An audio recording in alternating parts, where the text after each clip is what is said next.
Welcome in to the Autzen Audibles Podcast. I'm Prehm, Erik Skopil on the show. As always, today is a Monday. We're recording on 5/20/2024. That means it's a mailbag. And this is one in which we're kind of in that sweet spot now where there's a lot going on for a whole bunch of different sports. And we could get a wide range of topics. And I kind of feel like they're all football centric, but they're wide ranging because there's a lot going on in particular for football as well. Yeah, it's a football show. We will have Jared on probably this week sometime previewing some baseball stuff, or maybe after the Pac-12 tournament. I know he's going down to Arizona this week to do that, but this is a football-only show. First half's going to be all recruiting, which I feel like is kind of the right approach, considering that's what's going on right now. There's not going to be any more practice, but players aren't arriving for a bit that haven't enrolled, et cetera, et cetera. So we're going to dive in with some recruiting stuff. And we're going to start with just a really broad question from @Ace445, who asks, any recruiting news over the weekend, #Autzen Audibles. Told you it was a basic question, but it's the right one because Oregon hosted the first of like 5 consecutive big recruiting weekends this past weekend. That got a little bit of official visitors, a lot of unofficial visitors. You've spoken to some recruits. There's been a lot of, I think, if you've been following on social media, you can see there was a lot of activity this weekend. What can you share about what was going on in Eugene? Yeah, so it's the first, like you said, of 5 or 6 straight weekends where Oregon's going to have a wide range of prospects on campus. And this past weekend, Oregon had roughly 20 prospects that were viewed as official, unofficial visitors between the 2025 and all the way out to like the 2028 recruiting class. It was a loaded group too. There were multiple 5-stars here on campus. Oregon's in a position where like 5-star linebacker Jonah Williams, I guess I shouldn't say multiple because Michael Terry III is not yet a 5-star prospect. But he will probably become one because there's only like 20 right now. And he's a top 20 player or top 25 player. Jonah Williams is a 5-star linebacker from Texas. He was at the baseball game. Jared messaged us, I think on Friday night, saying that he was also at the baseball game. He is a 2-sport athlete. Oregon baseball is also recruiting him. Multiple other schools are also recruiting him. Excuse me, I misspoke. There was also a 5-star Neum offered, a cornerback who is committed to Ohio State. He also took an unofficial visit. Oregon had a couple commits on campus, Akili Smith Jr., Isaiah Mose.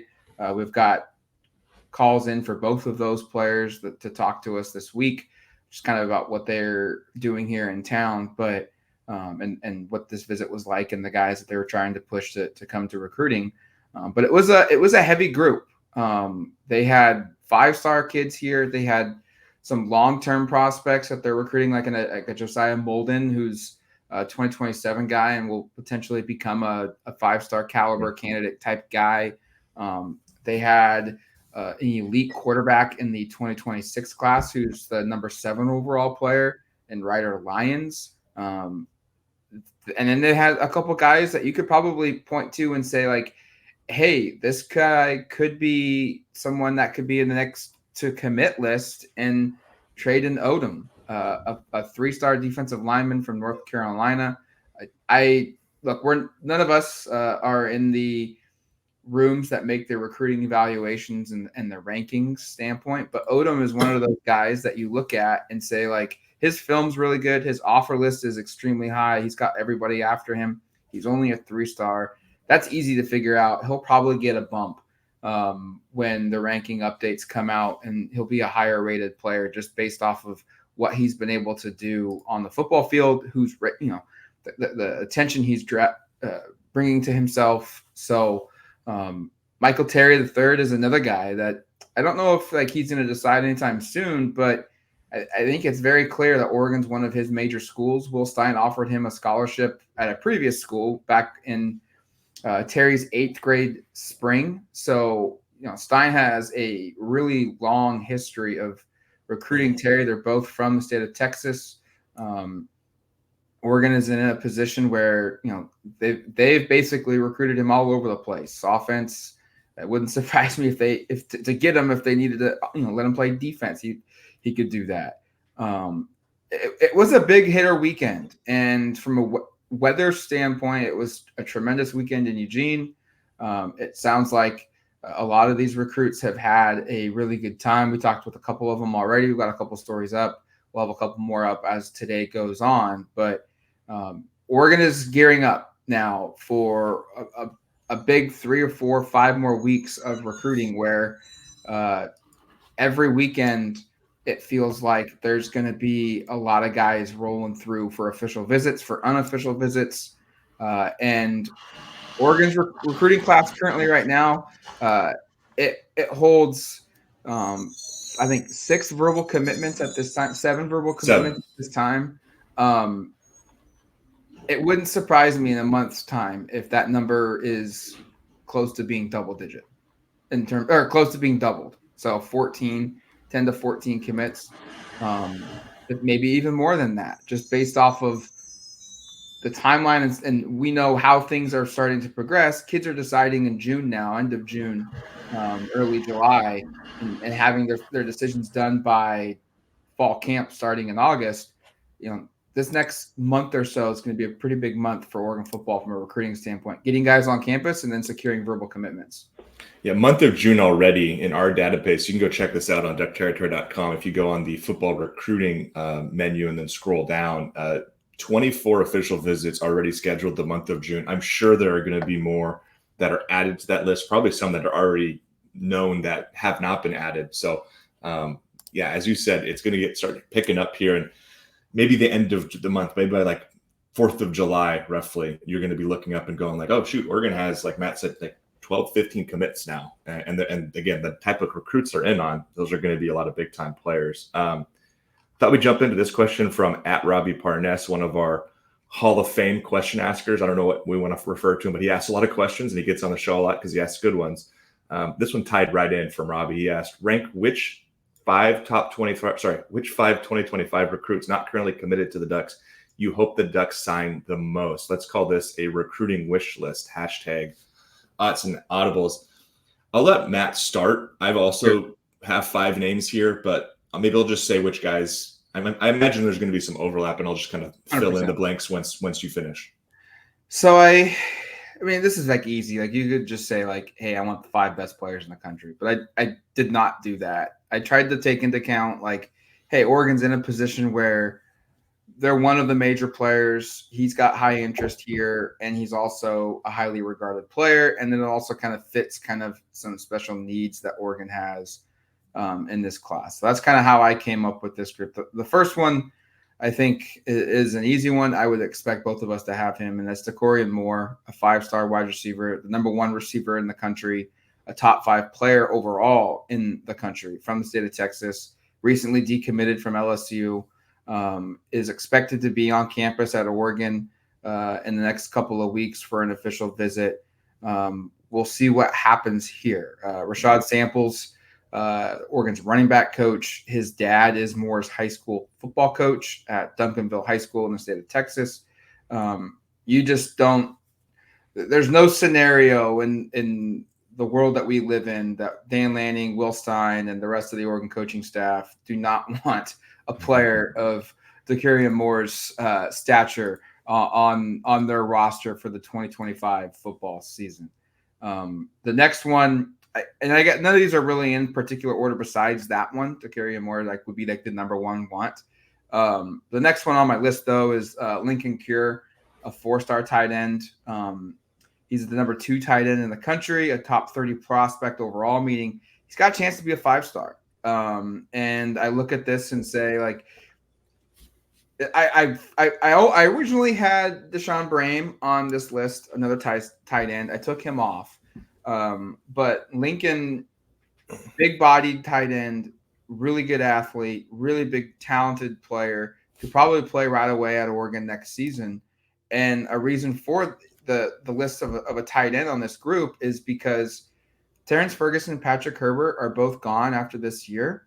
Kenyon Sadiq could show up big in 2024 and position himself where in 2025 he's the number one guy. And I don't think it's out of the realm of possibility. Like if he has a year where he's got 350 yards receiving this season and 5 or 6 touchdowns, and then as a junior, as the starter, catches 55 balls for 650 yards, like I don't think it's out of the realm that he's gone. Knowing the level of an athlete that he is, you got to be prepared for that. I don't think it's the most likely scenario, but it is one of them. And you don't have a lot of depth right now behind Kenyon Sadiq for the 2025 football season. You have 2 freshmen. They could always go portal. They probably will go portal. But I think Cure could help establish some long-term depth and some immediate impact. Michael Fasusi is a tight end. There's an offensive tackle, a 4-star prospect, the number 6 player in the country, a top 40 overall player. Out west, there aren't a lot of elite offensive tackles. Oregon's involved in a couple. But Michael is a prospect out of the state of Texas, and knowing there's a real chance that Josh Connolly Jr. is going to be gone after the 2024 football season, it's time to start thinking about his replacement, if not already. I mean, again, portal could be where they go to find the stopgap, but I don't know if they have someone on the roster that we say, like, yes, he's a freshman or he's a redshirt freshman, that he is by and large the heir apparent for Josh Connolly Jr., just like Josh was a couple years ago as a true freshman, when we looked at it and said, like, hey, like they've got an experienced lineup, but we already know Josh is going to be that left tackle when the guys graduate and move on. They don't have that. So that would be why I included Michael. A linebacker, 5-star Jonah Williams, number 2 linebacker in the country, a top 15 overall player. This is a guy you have to get. You have to bring in. It's someone that could impact your defense tremendously. He's the only defensive player I have actually on this list, which I don't like, but it's the way the cookie crumbled. And then the last one's Michael Terry, an athlete, number 1 athlete in the country, a top 20 overall player. A guy that could become a 5-star. He's kind of in that range.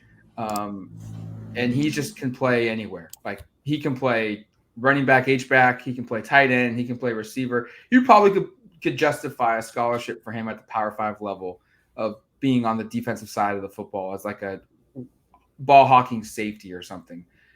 These types of athletes, you always have to bring in. And like I said earlier, like Will Stein has offered Terry back when he was in 8th grade. So like there's a long history of relationships here. That would be my 5. I don't like to only have 1 defensive player. I hope you have a couple extra ones, but I don't. It was offense heavy for this one. Well, I think that's okay though, Matt, because they went really defensive heavy the last couple cycles. And like I was looking through position groups to address, and linebacker to me felt like, and maybe safety, but I like they've got some really young, exciting safeties now that they've added Woodyard from the portal, who's also a freshman. So my list was identical to yours, except for I went for an inside lineman, offensive lineman, as opposed to tackle. I named Douglas Utu, who was just here this last weekend. Another top 100, top 50, offensive line prospect down from Nevada.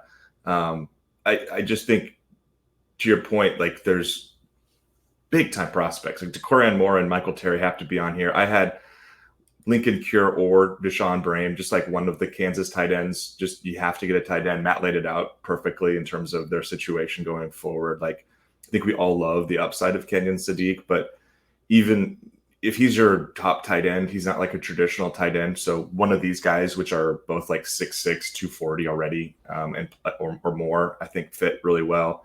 I went with the interior offensive lineman over an outside, offensive tackle, just because I think there's maybe a little bit more depth concerns there. But Matt brings up a good point. I don't know who the left tackle is in 2025 either. That's probably a portal look. Yeah, I think so.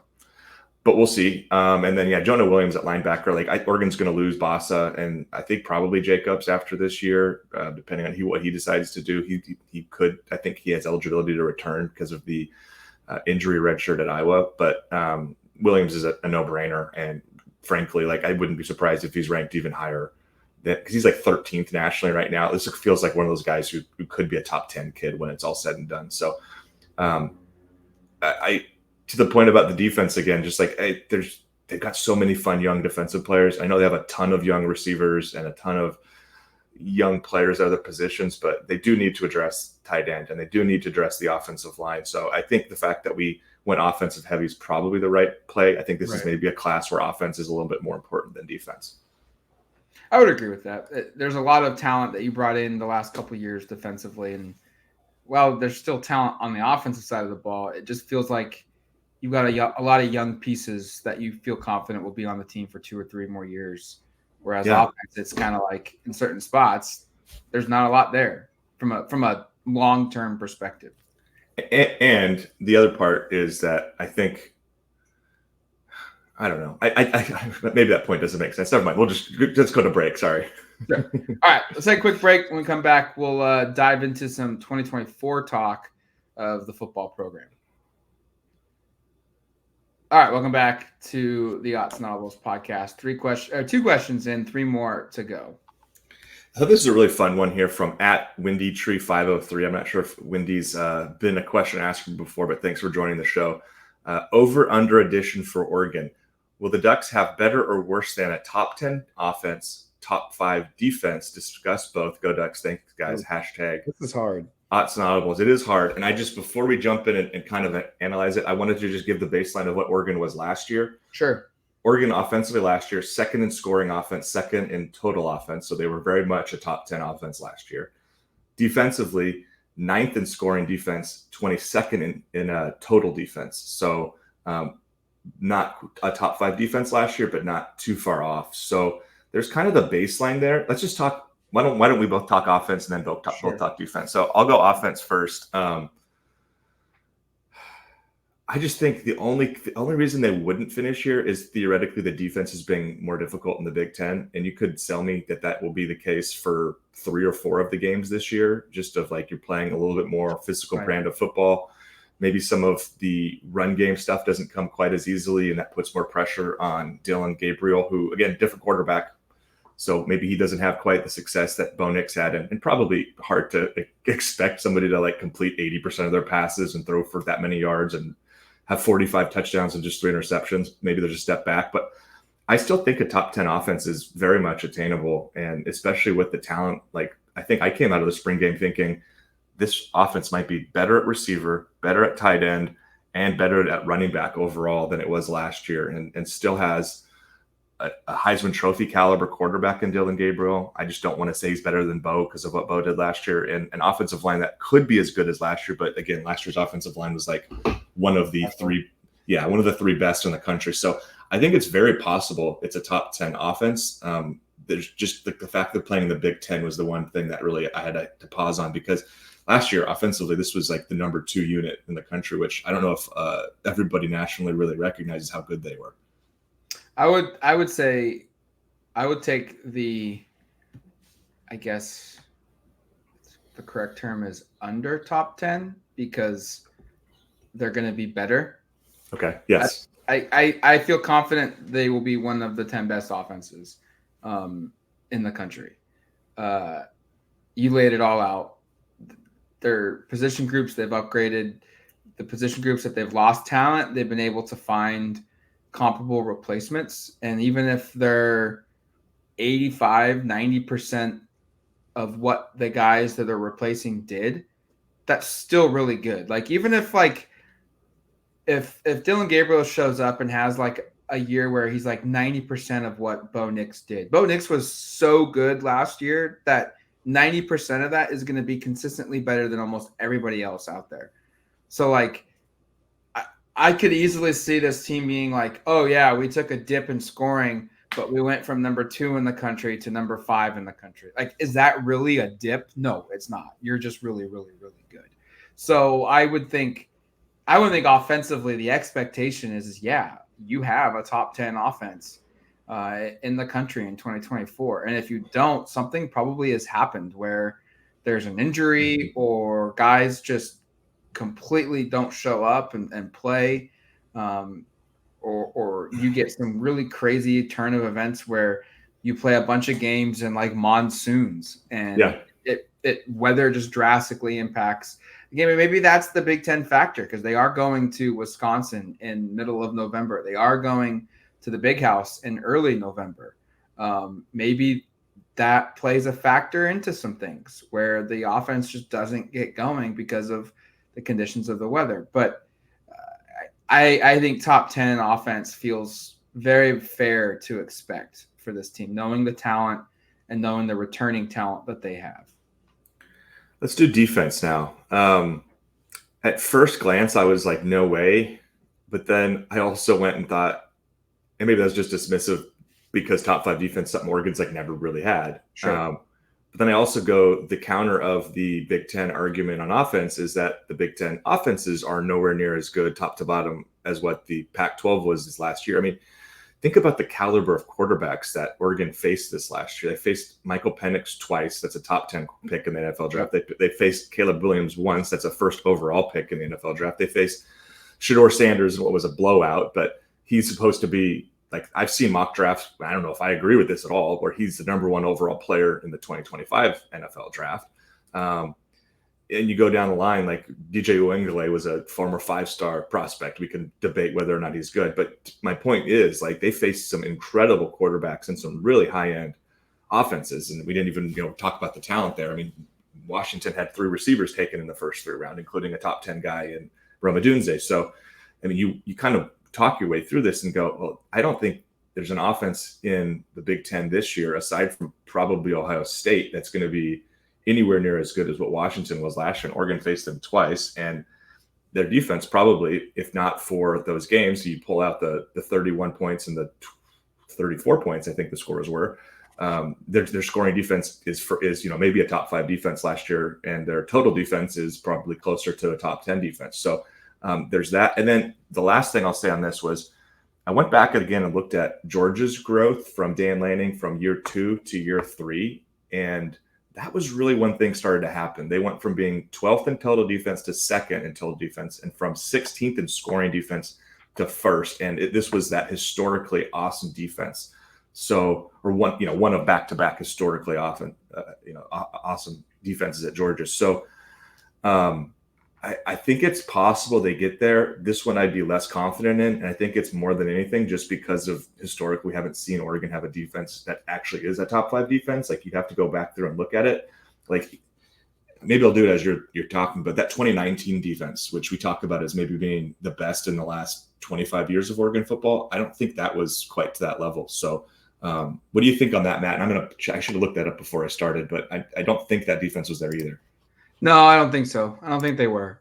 I went back and forth on this too. If it was top 10, I would be much more willing to take the gamble and say they would be a top 10 defense in 2024. Top 5 is very high. And I do think they still have to play Ohio State. Their offense is really, really good. I do think it's going to help that from a statistical standpoint that Oregon plays Idaho, and that should be a game that they just completely dominate. I think it's going to be the same case against Oregon State. But the flip side of those 2 games is, yes, you're probably going to put up 50-plus points in both of them, but the game will probably get out of hand so quickly that you're going to pull your regular guys. You're going to play a lot of younger players and a lot of inexperienced guys. They're going to get a ton of reps, which leads to potential yards and points. And I just think there's this point where teams who blow their opponents out of the water on a consistent basis, your defensive stats are going to probably be worse than what you actually really are, because you're not playing your studs for the entire game. And you're going to take a prevent. Hey, we just don't want to allow quick scores. Make them go down the field. Make them put together long drives and just don't get hurt. Don't give up quick scores. And if they score, they score, but let's make them earn it. And I think that's going to factor in for a couple of these games. So I don't think top 5, but I'm with you that I think Oregon's defense probably could be a little bit better than what we could be expecting, because the Big Ten offenses outside of typically Ohio State and Michigan are nothing that you should be like, oh my gosh, like this is amazing. Like Penn State always seems to be a top 20 team every single year, and you watch them and then like it's like this is anemic. Like their offense isn't very good ever since Saquon Barkley left and Trace McSorley and Joe Moorhead. It's true. They just haven't been very good. They to my opinion, they offensively they're like just a little bit better version of Iowa. And we know the joke about Iowa football is they just can't do anything. Purdue is one that seems to be able to have some years where they're pretty dangerous, but I just don't think there's anyone else out there. Maybe Wisconsin with Luke Fickell as the head coach and bringing some things in and getting his own guys there. But I'm with you. Like I think the defense could put up some really good stats because they're really talented and they're not going to face nearly as many elite QBs as they have in the conference, formerly known as the Pac-12, and that could lead to more success. And one point I'll bring up, but by the way, Oregon was 9th in scoring defense and 22nd in total defense in 2019. So, and that was the best defense they've kind of had besides last year's, like pretty comparable statistically. So I would say top 10. I would still probably say no, but I would be much more receptive of it than top 5. And just the final thought I had on Big Ten offenses, it also helps that Washington, UCLA, which had offensive-minded, really strong like play calling head coaches, are both gone. Like Chip Kelly leaving UCLA, now it's Deshaun Foster. I don't think that offense is going to be as good as if Chip was there. And then obviously we know that DeBoer leaving. I think Jed Fish is going to be great, but I just don't know if he's quite on DeBoer's level. There's a reason one guy's at Alabama and one guy's at Washington. So I don't know. I mean that could be sneaky, but top 5 feels like I think if you said, I think I feel comfortable saying being top 10 in both is very attainable to me. Yeah. I would agree with that. Let's jump down here to the 4th one from another frequent question asker at DuckFanDan on Twitter. With the increased depth, what position are we most at risk of drop-off when someone gets injured? I was thinking offensive line, safety, or linebacker, #Autzen Audibles. Duck Van Dan, I wish we just said if, not when someone gets injured. Now I've got to do my good luck taps on my table here. Hopefully nobody gets injured and they're healthy all year, just from an individual perspective and a team success perspective. But if we're playing the hypothetical, I think those are probably the 3 to point to. And I'd still go safety just because I really don't know what happens after Kobe Savage and Tyshim Johnson. I like Aaron Flowers a lot, but that's a true freshman you're relying on. And all the other guys are basically true freshmen, or Tyler Turner, who is a redshirt freshman. He played like less than 20. I looked it up a couple of days ago. I think he played 16 snaps last year. So there's just no experienced guys back there. Now there's a lot of talented corner / nickel players who could theoretically move over, and you might be better than, than I'm thinking here. Cause maybe you turn it over to like a Dante Manning plays, he's a 50-year guy. Maybe he plays there, something like that. But I just don't see the depth there. And I think at least at linebacker, I feel like, hey, Devin Jackson's everything we've heard, that's a serviceable starter. And offensive line, there's certainly some depth concerns, but there's a couple of guys there that at least, like if Iuli's healthy and Strother's healthy, like those are good interior guys. And, I think Kavika Rogers sounds like he's a pretty good tackle from everything I've heard. We haven't really seen it yet. So I'd probably say safety, but there's definitely question marks with those 3 groups. And I think those are the 3 I'd point to as well. I would be scared if Bossa goes down with an injury. No, that's true too. That's true. Yep. Like, I know Justin Jacobs is really good, but the reality is this is a guy that, he wasn't healthy the entire year last year. He wasn't healthy when he left Iowa to come to Oregon. And he had another injury at Iowa during his career as well. So, like, I think he's really talented. I hope he can stay healthy, but it's kind of similar to it's a better version of like what we talk about with Nate Biddle with the basketball program. Like really high potential, really good production when he's on there, but you just know, like, the reality is every year he's been hurt, and you just hope, knock on wood, that something doesn't happen to Justin Jacobs. But if something happened to Bossa, who's been incredibly durable in his entire career at a position that's incredibly violent, which is very rare. Yes. I'm knocking on wood again. I would be really scared if something happened to Jeffrey Bassa about who replaces him, who takes over the QB role of the defense, who gets everybody in check, and everything and the experience that he brings. But I think the original three, safety, offensive line, and linebacker, those are the three. Like, as crazy as it sounds, like if Dylan Gabriel gets hurt, you're kind of like, yeah, that stinks. The offense will take a step back, but his replacement's at least a guy that started half the year at a Power 5 school as a true freshman in Dante Moore this past year, who was at one point the number one player in the country as a high school recruit. So, like, it's an unproven, inexperienced player, but the talent is there. Running back is loaded, receiver is loaded, tight end has multiple guys if their top guy goes down. Defensive line is completely loaded. I would maybe be a little bit worried if Jordan Birch got hurt. We saw the impact of that brought in the Pac-12 championship game when he missed everything but like the first two series of the game, and what happened there. So, but I think it goes back to safety and linebacker and offensive line. If they take any kind of big injury to one of the key guys in those three groups, it could really be a all hands on deck, figure this out, MASH unit type of deal to fix the holes that are created. Tight end actually might be in the fourth group I'd bring up, just because if like Ferg goes down, then it's Herbert and Sadiq, and your third guy is either a true freshman or a walk-on who I keep bringing up, at Travis Brashear, who I think at least physically has some tools, because he's like 6'5", 260, and he can move a little bit. But that might be one just to introduce. But I still think those first three are the ones to mention. I think good call on if we're talking individual players, like if you lost Jeffrey Bassa, that would be brutal. And if you lost Josh Connerly, like those are like maybe the two position, like just individual players that if you were to remove from the equation, get a little dicey, just because I think maybe you'd slide a Johnny to left and Kavika would play right, because I just am not confident in George Silva based on the spring game. And maybe that's me making way too much out of one day's work, but that was pretty iffy. And I don't know, maybe I'll talk to coaches and they'll tell me, no, that was communication issues that were somebody else's fault. But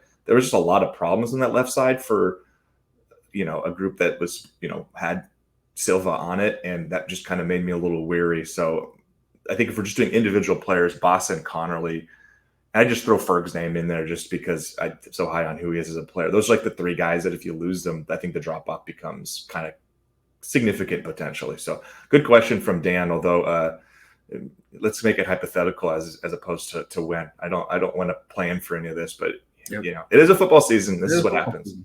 All right, last question from @Wheatley1Ryan. Seeing how both losses last season came down to a field goal, what's the competition looking like at place kicker?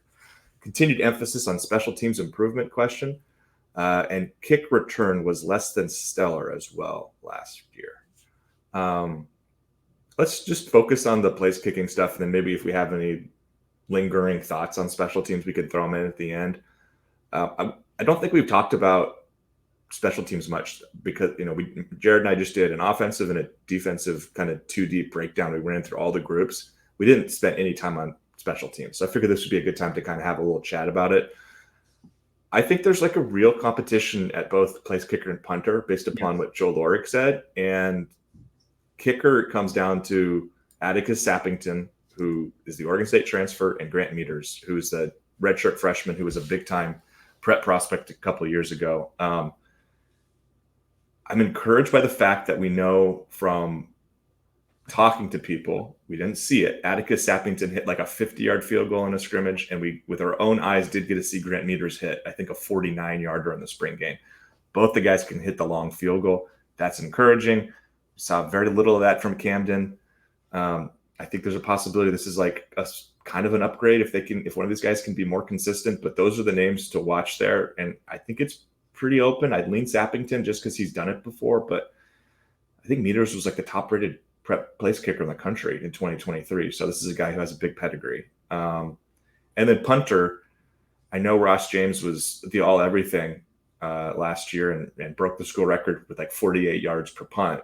But Joe Lord made it really clear that, like, actually, I'll take a step back. The only reason Ross James was able to have the punting job last year is he outworked Luke Dunn, who Joe Lorick told Ross James after a really disappointing 2022 season that we're bringing in somebody to replace you. He was basically like, Luke Dunn is coming and he's going to have this job. And the only reason Ross held it, I wrote about this on the site last week, was because he just outworked and really improved over the offseason. So it sounds like they're still really high on Luke Dunn, or maybe it's Luke Dune. And it sounds like this is going to be another competition here. So I think there's competitions at place kicker and punter. I'd still lean James and Sappington, but like the younger guys that are really highly regarded, we've seen it here happen before. You know, one of those guys could just elevate their play, take a step forward, and suddenly they're the guy. But I think there's genuine competition at both those spots, which is kind of exciting from a special teams perspective. I agree. There's competition, but I'll lean on the two players who have D1 experience. Was previously known as the Power 5, because I keep having to remind myself this is a shot, and I don't mean it, but Oregon State's no longer a Power 5 school. There's only 4 Power 4 conferences now. So I'm going Attica Sappington as the place kicker. He did a really good job at OSU the last 2 years. Yep. I think it's probably one in which they are wanting Sappington to win the job. They're expecting Sappington to win the job, but they are also expecting Grant Meters to be the guy that doesn't go quiet into the night and is going to make Sappington have to show up and perform and work and be ready. Because if he doesn't, they've got more than a capable backup in the redshirt freshman. And then I have a hard time seeing Ross lose the job, seeing how good he was last year going into the season. Now, look, like sometimes guys play well above their weight for an entire season, but then they can never replicate that again. Like that happens all the time in sports. Does that happen with Ross James this coming year? I don't know. I don't think so. I wouldn't expect that. He's really good. And you watch him in spring ball. It's one of the few things that we got to see a lot was Ross James on the football. Yep. And he is a very talented man at putting his foot to the ball and kicking it far and kicking it high. I think Ross will probably be the leader in the clubhouse. But this is going to be a case where I would not be surprised if, just like we talked about with the defense having to give up some stats because of rotations and guys getting into games because of blowouts, I think there's a case that Oregon could have 3 or 4 games where they just blow the doors off somebody. And maybe in the second half, Grant Meters gets to be the place kicker. And that happens over the course of a couple games.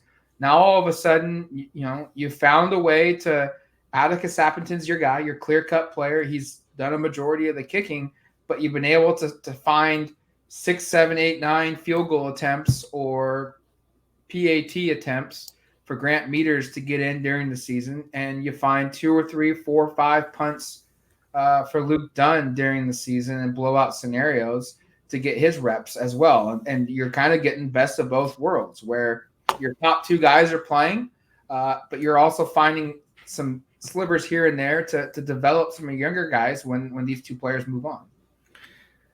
This is I don't know if I fully believe this, but here's an angle on the Ross James season. Could it be he just had so few attempts that like we really don't know? Like he didn't have that many opportunities to mess up because I think he punted like 20 something times last year in 14 or 15 games.